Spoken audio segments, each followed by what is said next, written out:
O país conseguiu arrastar multidões para as ruas em protestos contra o governo federal. No Ver TV de hoje, nós vamos discutir o papel da televisão no jogo político brasileiro. São nossos convidados Wagner Iglesias, sociólogo e professor da Escola de Artes, Ciências e Humanidades da Universidade de São Paulo. Maria Carolina Trevisan, jornalista e repórter da rede Jornalistas Livres. E Wagner Nabuco, historiador e diretor-geral da revista Caros Amigos. Muito obrigado aos três por terem aceito o convite para discutirmos esse tema, que é o tema hoje de todo dia, né? Em razão da situação vivida pelo país. Mas antes de começarmos aqui a nossa conversa, vamos saber mais algumas informações sobre o tema de hoje. Vamos ver. O Brasil passa por uma séria crise política e econômica. Escândalos de corrupção envolvendo políticos e empresários, a paralisia do Congresso Nacional, a retração da economia e o aumento do desemprego têm criado uma grande insatisfação popular. Parte dessa insatisfação é alimentada pela mídia. Ela assume o papel de oposição e atribui toda a culpa ao governo federal, deixando de incluir no debate a crise econômica internacional e os seus reflexos no Brasil.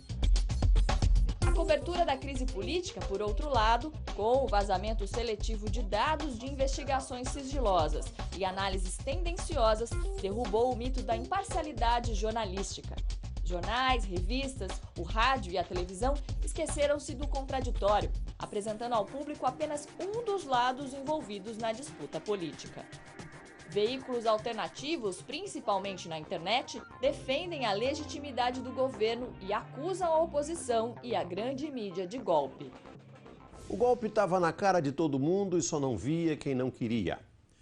O golpe usava as instituições que a democracia criou para destruir a democracia. O golpe se tramava às claras dentro das instituições do Estado em conluio com a cumplicidade da Rede Globo. A própria cobertura das manifestações é polarizada. Enquanto a grande mídia exalta as manifestações a favor do impeachment da presidenta Dilma Rousseff, as manifestações a favor da permanência da presidenta são escondidas. Ganham destaque apenas nos veículos alternativos. Não adianta, não vai ter golpe. Não vai ter golpe! A sociedade não vai apoiar esse golpe. A gente não aceita esse tipo de atitude em pleno 2016. Não vai ter golpe! Não vai ter golpe! Não vai ter golpe! Vai ter luta! Não vai ter golpe!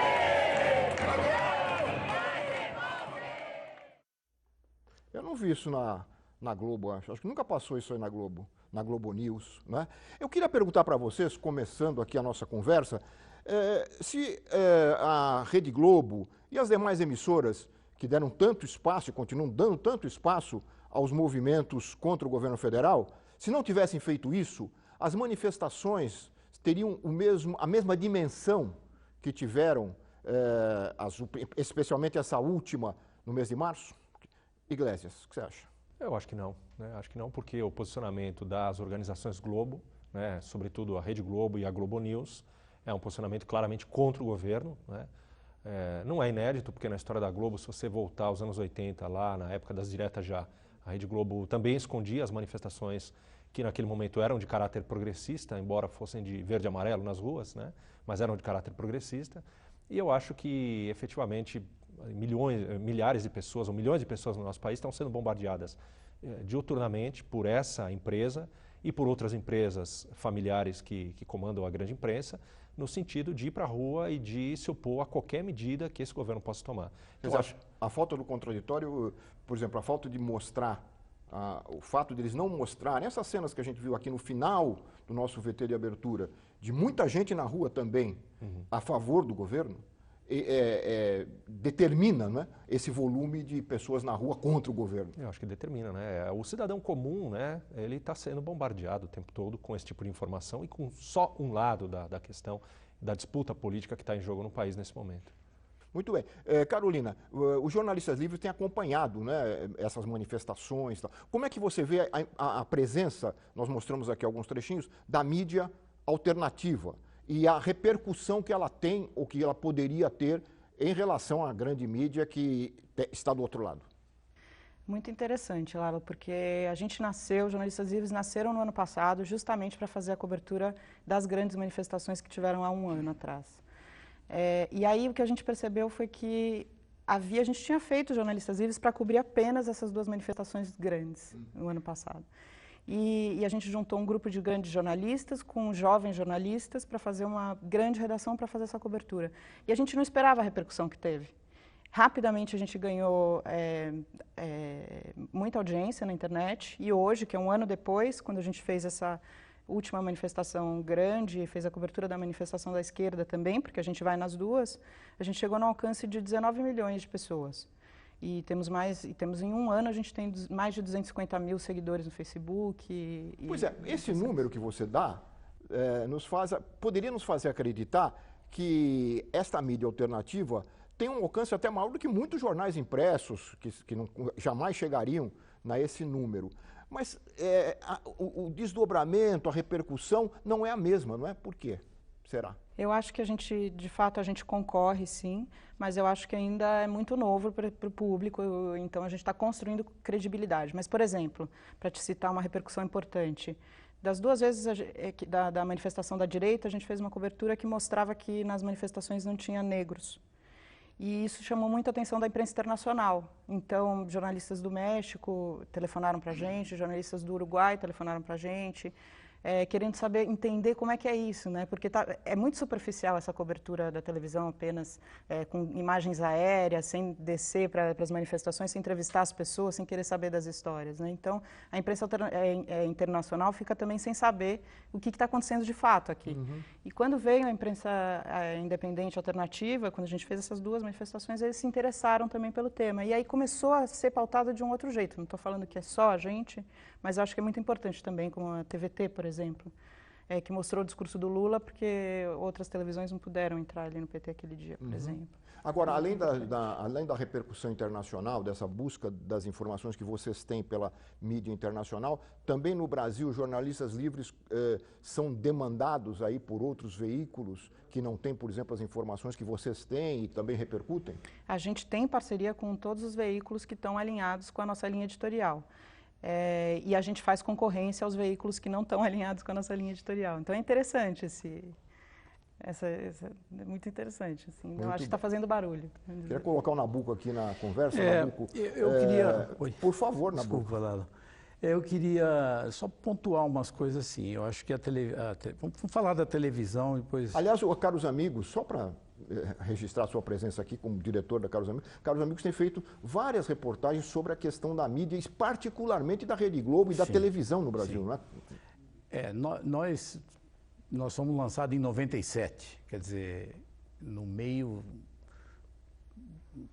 auge dos governos tucanos, no auge da entrada do neoliberalismo no Brasil, e éramos, naquele momento, quase que uma mídia, o único veículo de esquerda fazendo a contraposição. De lá para cá apareceram muitos, em particular na internet, o que eu acho muito, muito positivo. Mas queria pegar... Então, a Caros Amigos se soma, ou está junto com esse campo, o campo de esquerda. Aliás, a gente há 12 anos põe na nossa capa o slogan "A Primeira Esquerda". Nós achamos que é legítimo e que a Veja deveria colocar a maior à direita, porque ela é maior. Então, por exemplo, ficaria mais legítimo. Pode ter uma revista... Claro. Ficaria claro, pode ter uma revista de direita. Tem gente de direita na sociedade, isso é bom da democracia. O problema é que eles se dizem imparciais e muita gente acredita, e sabendo que não existe a possibilidade de imparcialidade. Existe objetividade, mas não imparcialidade. Nós temos um lado, o nosso lado é o lado que quer um Estado mais forte, quer a seguridade social, quer proteger os que são mais excluídos, e o lado deles é a proteção do capital, do rentismo e tal. Muito bem. Então, eu acho assim, agora voltando para a questão da televisão, é evidente que uma televisão do tamanho da Globo e as outras todas, porque do ponto de vista da linha editorial não tem grandes diferenças entre a Globo, a Bandeirantes, o SBT e a Rede TV, e, quer dizer, tem a Record, tem pequenas diferenças, mas todos têm uma concepção sobre o Brasil, tem uma concepção ideológica das famílias que são as controladoras, que é um Brasil para mais ou menos 50 milhões de pessoas. Os outros 150 milhões é, como dizia o grande Darcy Ribeiro, é a ninguémzada. Não tem nome, não é nada, não tem direito a nada e, portanto, eles não têm muita diferença. Agora, nós temos que, para ser... Existe um descontentamento real com o governo do PT e particularmente com o governo Dilma e particularmente do segundo mandato.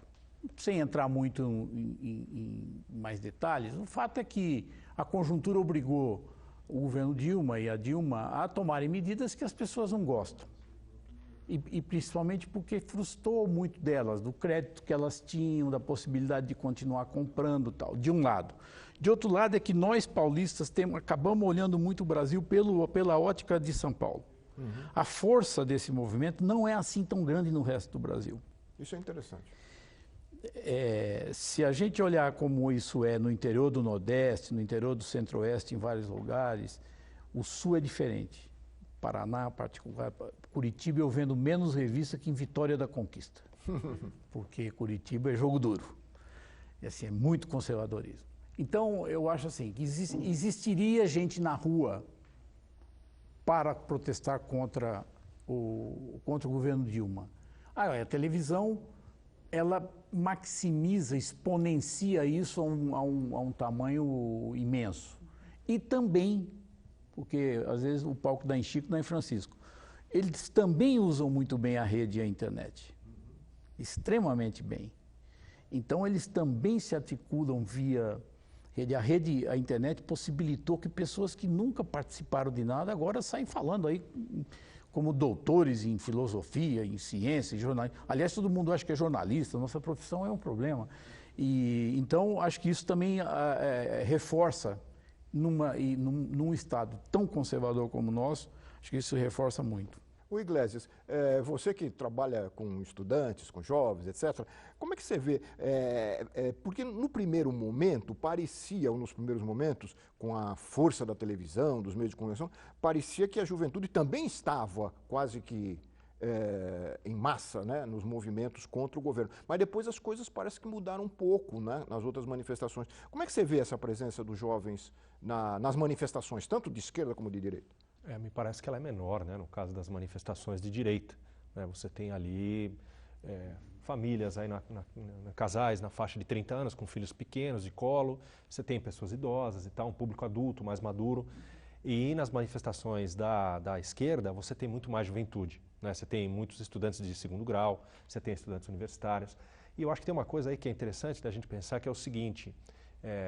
o Nabuco colocou que, de fato, os grandes conglomerados sabem trabalhar muito bem a internet. E eu acho que sabem, concordo com você. Mas as novas gerações, elas têm uma outra concepção, uma outra cultura de lidar com os meios de comunicação, que é diferente das nossas gerações. O jovem não compra conteúdo, ele compartilha. É um outro modelo de ver, né, a questão da circulação da informação. Então, se você cobrar de algum jovem um conteúdo, ele sai dali e vai buscar esse conteúdo num outro lugar ou um outro conteúdo. E eu acho que os grandes conglomerados não estão lidando ainda bem com isso, né? Como negócio mesmo. Vocês conhecem isso como jornalistas muito melhor do que eu. Né? Eu acho que por essa razão a televisão tem uma penetração muito forte na sociedade, conseguiu levar milhares ou milhões de pessoas para a rua para protestar contra o governo, mas eu acho que o maior obstáculo, onde ela entra menos, me parece, que é nessa galera aí de 15 a 25, 28 anos. Eu acho que aí tem mais dificuldade. É uma hipótese, não sei. Então, porque você tá, pelo que eu entendi, você está dizendo que há um certo sentimento crítico já desses jovens em relação a essa mídia, não é? Eles vêm com um olhar mais... Não, mas o que eu queria perguntar para vocês, Carolina, Nabuco, será que esse exagero na forma como os ataques são feitos, principalmente pela televisão, ao governo, acabam sendo contraproducentes para eles mesmos? Será que já não há um sentimento de cansaço, a insistência, né, da mídia nos mesmos temas, nas mesmas pautas? Nabuco, o que você acha? Eu acho que ele tem razão com a percepção da juventude, tanto que as manifestações mostram isso, né, mais jovem nas manifestações que estão no nosso campo. E acho o seguinte, que aí tem um papel importante as redes e os blogs e toda a rede que está no nosso campo, onde está Caros Amigos também com o seu site, com o seu O nosso Facebook tem 300 mil pessoas, o Twitter são 140 mil, já é uma massa de gente e tal. Isso foi criando uma possibilidade de passar para outras pessoas que não é bem daquele jeito que eles estão falando lá toda hora, toda hora, toda hora. E mesmo as contradições internas entre eles. Porque não é uma massa assim, não tem uma cabeça pensante dando a linha assim, ó, faz uma reunião de centralismo democrático. Então, tem frestas, como dizia né? Na fresta, às vezes sai uma contradição e às vezes uma pessoa que lê o Estadão vê lá uma coisa que contradiz um pouco o que saiu na Globo e aí ele começa a dizer, bom, então eu acho que isso está acontecendo, Lalo, quer dizer, está havendo um certo cansaço, porque ficou tão desbalanceada a cobertura, ficou tão antijornalística, porque nós não podemos chamar isso de jornalismo, porque isso é depreciar o nosso ofício. E eu acho que, de alguma forma, o leitor percebe isso. E aí o nosso papel dos veículos de esquerda, de poder fazer uma outra narrativa e aí poder ganhar esse terreno que ficou aí nesse vazio, nesse vácuo. E isso valoriza o nosso trabalho também. E aí faz uma concorrência e aí a própria grande imprensa tem que fazer também esse trabalho jornalístico do outro lado. Muitas vezes a mídia alternativa, ela não consegue produzir grandes matérias, grandes reportagens, mas faz a crítica, né? Fica lá martelando e mostrando isso que você falou, as contradições, os enganos, as brechas, né? Eu diria que nosso papel, o campo da mídia progressista, da mídia de esquerda, da mídia alternativa, vamos dizer, da mídia democrática, que, enfim, está na defesa da democracia, da legalidade democrática.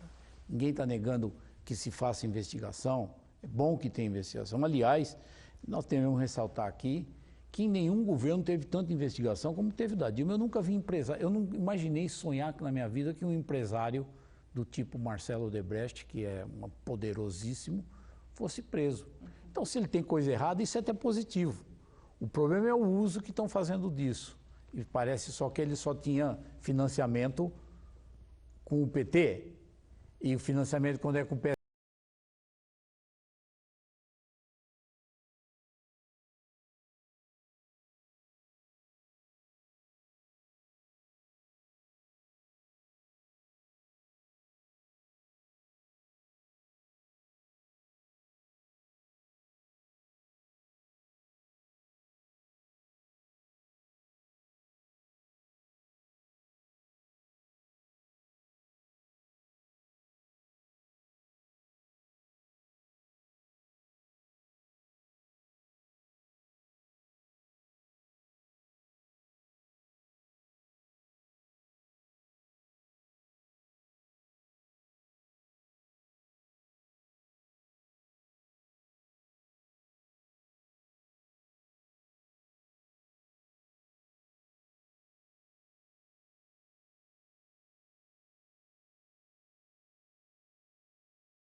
sobre tentando mostrar os dois lados e as próprias contradições da imprensa brasileira.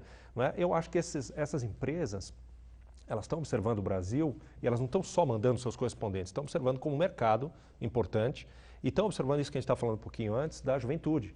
A juventude como consumidora desse outro tipo de jornalismo. Né? Se tem um jornalismo, por exemplo, como jornalistas livres fazem, que é muito interessante, também essas grandes empresas estrangeiras estão começando a fazer jornalismo que não é o jornalismo das nossas empresas familiares, que é diferente e que aponta para uma realidade um pouco mais complexa do que aparece na Globo, na Globo News, na Folha, no Estado, etc. Olha, eu vou ter que fazer mais um intervalinho e nós voltamos em seguida com o Ver TV, que conversa hoje aqui com os nossos convidados sobre a cobertura da crise política no Brasil. Nós voltamos já.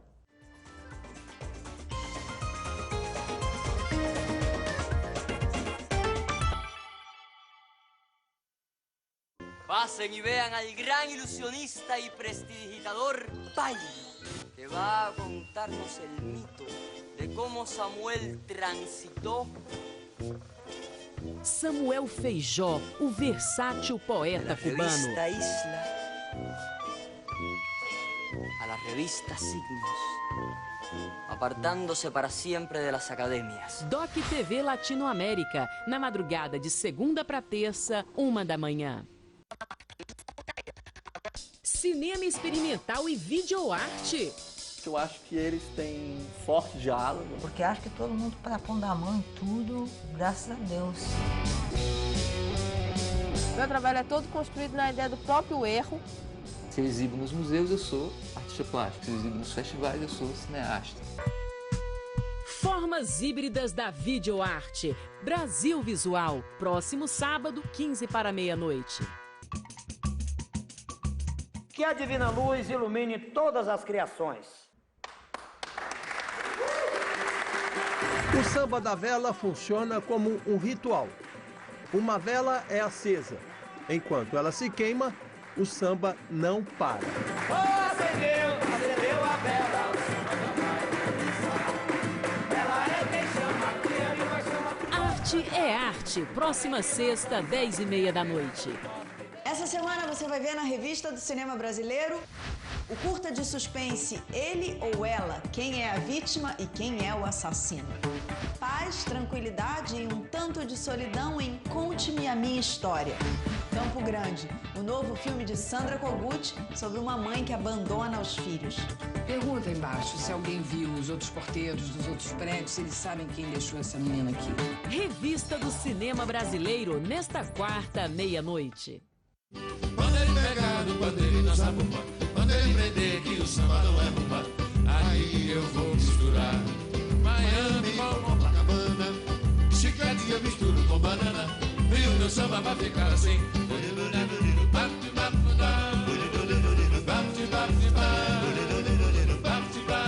Quero ver a grande confusão.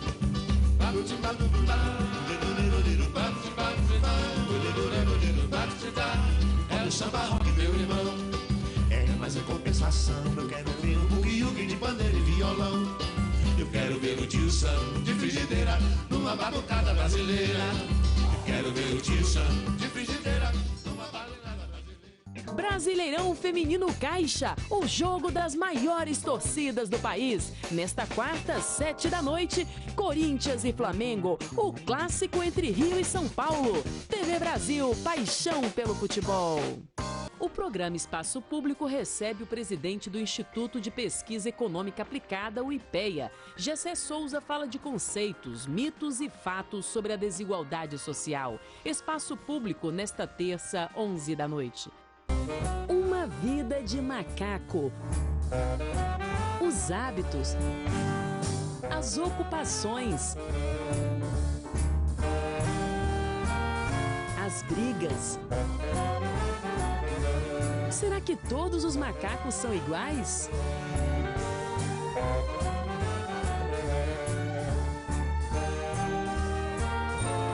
Amor Animal, nesta terça, 10 da noite.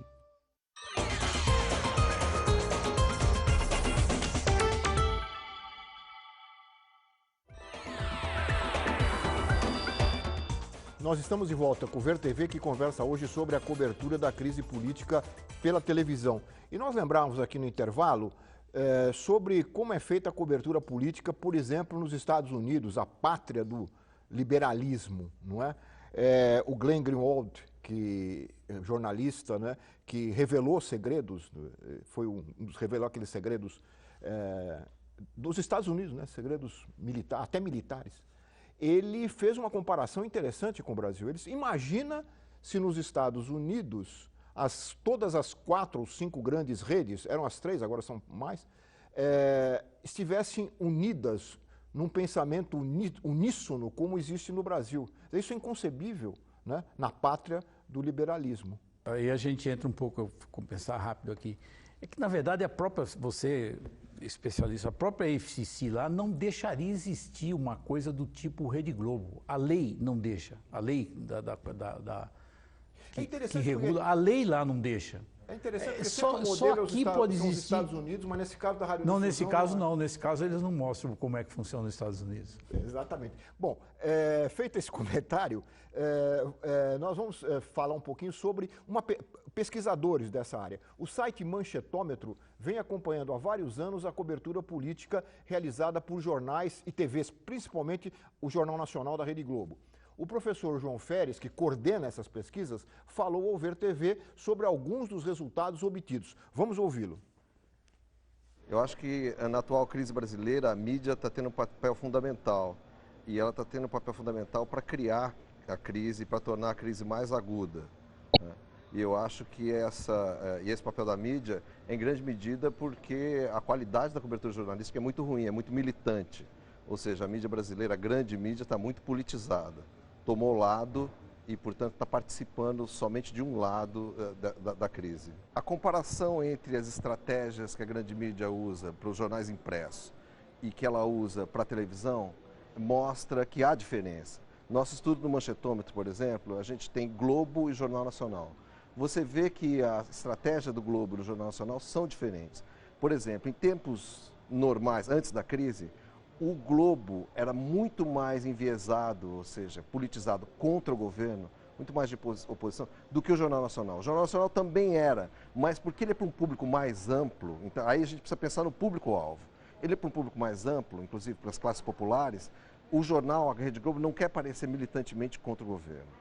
Agora, já o Jornal Globo, que é basicamente para a classe média alta do Rio de Janeiro, né, que já está quase toda ganha para a oposição, então eles realmente publicam como se fosse um panfleto de oposição, né?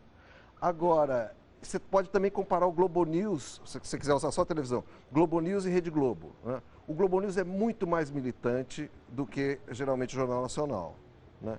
Ou o jornal, por exemplo, da Globo, que é mais tarde, ou seja, os trabalhadores já foram dormir, né? Quem assiste o Jornal da Globo geralmente são pessoas que têm renda mais alta e maior nível educacional. Então, quando eles estão falando para essa gente, eles são muito mais politizados, aí todos os articulistas, muita opinião, todos os articulistas são contrários ao governo, não tem ninguém para falar a favor do governo, ou uma perspectiva mais crítica da oposição no Globo News, quase ninguém no Globo News. Quando tem uma pessoa em 100, né? Enquanto que no Jornal Nacional, pelo menos até antes da crise, tinha um pouquinho mais de, apesar do viés, um pouquinho mais de equilíbrio. Não há mais. O Jornal Nacional, quer dizer, mas a estratégia ainda é diferente. Se você assiste o Jornal Nacional, o que eles fazem é cobrir a crise o tempo todo. É só isso, só falam disso. E aí muita opinião contrária, entrevista, põe isso na boca de pessoas que eles entrevistam, né? Ou seja, entrevista políticos da oposição, tal, mais do que os articulistas do jornal falando contra. Mas, de qualquer maneira, é uma estratégia um pouco diferente. Em vez de ser muita opinião, é a opinião de outros, não da Rede Globo, né? E essa estratégia de massacre só pautando essa matéria o tempo todo. Vocês concordam? Concordo completamente com o professor. E eu acho interessante o que ele falou, porque ele deu o conceito de militante, no jornalismo militante. E o que a gente sofre nos jornalistas livres de crítica é justamente de chamar a gente de militantes, e que isso não seria jornalismo, seria militância. Uhum. Mas aí que eu discordo, que a gente declara qual que é o nosso lado, né, que a gente está à esquerda, coisa que o Jornal Nacional não costuma fazer, não costuma deixar claro para a sua audiência. A gente costuma deixar isso claro, a gente diz que a gente está ao lado dos movimentos sociais, o nosso olhar é esse, e ao lado dos direitos humanos. E o tempo todo o que se contrapõe é, então isso é militância, não é jornalismo, isso não é profissional. E isso que o professor falou. Quer dizer, a militância é diária, é cotidiana, né? Dentro da grande mídia. É uma guerra de narrativas. Eu lembro no dia 13, eu acompanhei durante algumas horas a transmissão da Globo News e me chamou a atenção duas frases de dois jornalistas que estavam nas ruas cobrindo aquilo. Um na Avenida Paulista chamou de linda manifestação. O jornalismo adjetivado já é um jornalismo complicado, né, enviesado. E em Brasília, um outro jornalista da mesma emissora disse: aqui estão chegando várias famílias todas unidas em nome de um mesmo ideal. Quer dizer, isso aí está Não, e além de tudo é piegas. Além de tudo é piegas. Eu queria, né? Além de tudo é piegas. Eu queria comentar um pouco isso, que assim, aí é mais conceitual, mas é assim. Esse entendimento da chamada imparcialidade, portanto, o jornalismo militante é ruim e tal, isso também é uma construção que foi feita, aí sim, uma construção intelectual inteligente da dominação ideológica das classes dominantes brasileiras, da burguesia, do rentismo brasileiro, a qual colaborou muito da própria universidade e a Folha. A Folha foi o grande paradigma da história de ouvir os dois lados, e o manual da Folha. Isto é uma balela. A Folha tem um lado claro. Ela apoiou a ditadura e ela tem um lado claro. Ela é um jornal liberal que acredita no mercado, no Deus mercado. Então, este combate sobre isso, quando ela fala, nós somos jornalistas militantes, não tem nada de errado nisso, pelo contrário, assim, nós somos jornalistas com lado. É que nós no Brasil, nós não tivemos, a democracia sempre foi, e a imprensa, a experiência da imprensa sempre foi tão hegemônica de um lado, que ajudou a criar isso. Mas na Itália, ou na França, ou mesmo nos Estados Unidos, é muito claro, você quer ler a direita na França, você tem lá os jornais bastante conservadores, tem os jornais centristas, tem os jornais de esquerda. Claro. E são jornais institucionais, fazem jornalismo. Na Itália, a mesma coisa. Estou falando da mídia institucional, onde nós estamos. E uma outra coisa ainda é a mídia sindical. Outra coisa ainda é a mídia pública. Outra coisa ainda é a mídia estatal. Isso aqui no Brasil não está claro. E o que está claro é o combate que os grandes fazem, assim, não, vocês estão fazendo militância, não estão fazendo jornalismo. A última frase que eu tenho visto na Folha antes era jornalismo independente, agora é jornalismo profissional. Eles fazem, não é, Carolina? Justamente esse contraponto. Jornalismo profissional para se contrapor ao jornalismo que vocês fazem. Exato, meu jornalismo. Eles estão passando recibo. Só que a gente faz jornalismo com todos os princípios do jornalismo, então é jornalismo. Para mim é muito mais grave, por exemplo, o Jornal Nacional fazer uma reportagem que não dê a contextualização histórica do que nós estamos vivendo. A Jornalistas Livres foi lá, por exemplo, no dia em que o Lula estava prestando depoimento em condição coercitiva lá no aeroporto, e a gente fez uma reportagem que chamava a atenção para a República do Galeão, a República de Congonhas. Quer dizer, a gente tem que ter mais responsabilidade com as coisas que a gente está falando, não é possível, né? E não quer dizer que porque a gente não tem um centavo, né, não tem dinheiro nesse momento, que a gente não pode fazer um jornalismo de qualidade, que isso não seja profissional. Aí é o desafio, quando eu faço as reportagens. Eles tentam, na verdade, essa ideia do jornalismo profissional se contrapondo ao jornalismo que vocês fazem, é uma tentativa de menosprezar a qualidade do que vocês fazem. Né? É isso. Bom, nós estamos caminhando aqui para o final do programa e eu queria fazer uma pergunta.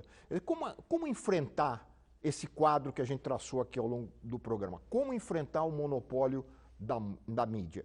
Essa pergunta vem sendo feita há vários anos pelos movimentos, né? Nós conhecemos todos os movimentos que lutam pela democratização da comunicação no Brasil. O FNDC, o Fórum Nacional pela Democratização da Comunicação, já tem algumas respostas. Segundo o seu secretário executivo, Pedro Vilela, essas respostas podem ser dadas. Vamos ouvi-lo aqui por Ver TV e depois eu queria também ouvir as opiniões ou as perspectivas de vocês para enfrentar esse problema, que é um problema grave para a democracia no país. Vamos ouvir o Pedro. O Brasil tem um desafio grande no seu sistema de comunicação, que é enfrentar o debate da diversidade, da pluralidade de vozes, a partir do enfrentamento da concentração econômica dos meios de comunicação, que é a característica mais marcante do sistema de mídia no Brasil e a mais perigosa para o exercício da própria democracia, né? Então, o Brasil são poucos grupos econômicos que controlam a maioria dos meios de comunicação. No Brasil, é uma característica importante, que é a chamada propriedade cruzada, quando o mesmo grupo econômico controla diferentes tipos de veículos de comunicação em cadeia nacional, né? Rádios, televisões, redes de televisão, redes de rádio. Então, acho que um desafio importante do país é enfrentar esse debate da desconcentração da propriedade dos meios de comunicação, principalmente no rádio e na televisão, que são veiculados a partir de ondas eletromagnéticas do espectro, né, do espectro de radiodifusão, que é limitado, né, não cabe todo mundo, nem todo mundo pode ter um canal de rádio e televisão. Então, o Estado precisa desenvolver critérios que garantam a maior diversidade possível na ocupação desse espaço. Esse é um dos caminhos, né? Quais são os outros? Ou há outros? Nós estamos nisso há 19 anos, né, caros amigos. É um exercício muito difícil, muito difícil. O nosso modelo é um modelo clássico, vou dizer assim, nós somos uma empresa, vivemos da receita do que se vende em bancas, do leitor, da assinatura de quem assina e da tentativa de conseguir receita via anúncio publicitário. E aí eu sou obrigado a fazer uma crítica que também não é nova. Quer dizer, os governos do PT erraram profundamente no enfrentamento dessa questão. Não vamos entrar aqui em detalhes, que tipo de avaliação que teve e tal, e não enfrentaram essa questão. E não enfrentaram do ponto de vista estratégico, que é mais difícil, que seria a desregulamentação, regulamentar a propriedade privada, cruzada. Enfim, a propriedade cruzada. Né, teve vencimento de outorgas nesse tempo a todo momento, não se apertou minimamente as outorgas, aliás, a da Globo vence agora em 2018. E aí eu não entendo direito por que isso aconteceu, realmente não entendo. Mas, para além disso, tem um movimento tático, que onde vou, tenho pregado um PRONAF da mídia. O programa de apoio à agricultura familiar é um programa muito interessante e vitorioso, que destina, hoje, no orçamento desse ano, algo como 30 bilhões para o crédito custeio dos pequenos agricultores para produzir. Por que é que não pode ter um PRONAF da mídia? Isso não tem nada a ver com a regulamentação estratégica, que é um embate político mais difícil. Isso é uma decisão sobre a verba do governo, dizer, nós vamos separar uma parte aqui e vamos apoiar. E eu não estou falando de veículos ideologicamente alinhados. Estou falando do pequeno e médio veículo, e a Receita Federal diz o que é. Como acontece na França. Como acontece na França. A França tem um orçamento para justamente para evitar o monopólio. Exatamente. Então, acho que essa coisa, quando eu digo assim, é que é um movimento tático que poderia ser feito sem um enfrentamento muito mais difícil com as forças conservadoras e o problema da propriedade cruzada enfim, que é uma coisa assim, essa é uma decisão mais administrativa. Não tem a lei que proíbe, não é constitucional na verba do governo. Então, acho que por aí nós poderíamos ter um pouquinho de apoio para todos nós que somos pequenos, não é disputar essa verba. Não, eu acho que eu corroboro o que o Nabuco está dizendo, porque a grande imprensa familiar brasileira ela faz dois tipos de capturas no Brasil. Ela captura a opinião pública, e em qualquer democracia a formação da opinião pública é uma coisa estratégica, fundamental, delicada, há que se ter cuidado com isso, né, para você construir uma boa democracia. Então ela captura a opinião pública, porque ela monopoliza o debate, e ela captura o orçamento. Porque vamos lembrar que essas empresas são empresas familiares, não é, que vivem em grande medida de publicidade oficial, não é, que são concessões públicas, mas são passadas de pai para filho, não é, como se fossem propriedades privadas, e que Brasil afora, além da, a gente está falando aqui desses grandes conglomerados, mas elas dão sobrevida política a oligarquias locais, não é, que são retransmissoras dos grandes canais, né, e que continuam mantendo essas regiões muito atreladas a essas famílias, né? Então, eu acho que é uma captura da opinião pública e uma captura de recursos públicos, sem que a sociedade, sem que o contribuinte, para a gente fazer aqui o discurso liberal, sem que o contribuinte tenha a menor noção disso. Né? Então, e eu acho que não há que se inventar a roda, né? Porque modelos de regulação da propriedade existem, e você não precisa ir para a Coreia do Norte, não estou falando disso. Vamos copiar o modelo norte-americano com adaptações, ou o modelo britânico, e já seria um grande avanço em relação ao cenário que a gente tem hoje no Brasil. Para concluir, Carolina, eu queria ouvir um pouco, para terminar, as perspectivas também dos jornalistas livres. Você falou que vocês foram formados para cobrir 2 eventos, 2 manifestações, e estão aí. Continuam. Com essas dificuldades que o Nabuco apresentou, né, sem recursos da publicidade oficial, né? Não é fácil. A resistência está sendo difícil, assim, e a gente é acusado o tempo todo, inclusive pelos nossos colegas que estão na grande imprensa, que dizem que a gente também é culpado pela crise que a profissão está passando, porque a gente faz jornalismo sem receber dinheiro para fazer, né? A gente tem dinheiro para fazer a produção da reportagem, mas ninguém ganha salário, porque não tem nesse momento. A gente está tentando ser relevante para que isso possa, de repente, acontecer. Mas o que eu acho interessante, assim, que tem acontecido por causa dessa crise política, com esses veículos da esquerda, né, e até com profissionais que estão nos grandes meios e estão descontentes com a cobertura que está sendo feita, é que a gente não é uma classe muito unida. E, de repente, parece que a gente conseguiu se unir mais. Isso é um dado interessante. É muito interessante. E eu acho que a gente agora está tendo mais estratégia de ação. Isso é muito interessante. Pena que nós estamos no final do programa, mas não falamos sobre isso.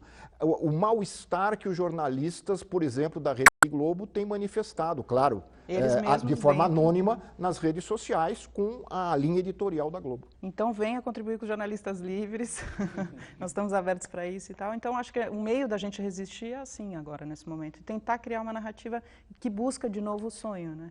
Muito bem. Estamos por aí. Muito bem, muito obrigado. Nós estamos chegando ao fim do programa, mas eu acho que foi importante nós criarmos esse oásis na televisão para discutir a própria televisão e a cobertura que é feita nesse momento bastante difícil da vida política do país. Muito obrigado aos 3 por terem aceito aqui o nosso convite. Eu quero agradecer também a você que nos acompanhou de casa, lembrando que todos podem entrar em contato com o Ver TV pelas redes sociais, pelo Twitter, pelo Facebook ou pelo nosso endereço eletrônico, que é o vertv@ebc.com.br. E você também pode assistir ao Ver TV e a íntegra das entrevistas que nós mostramos aqui alguns trechos no programa de hoje no nosso site na internet. Até a semana que vem com mais um Ver TV. Eu espero você.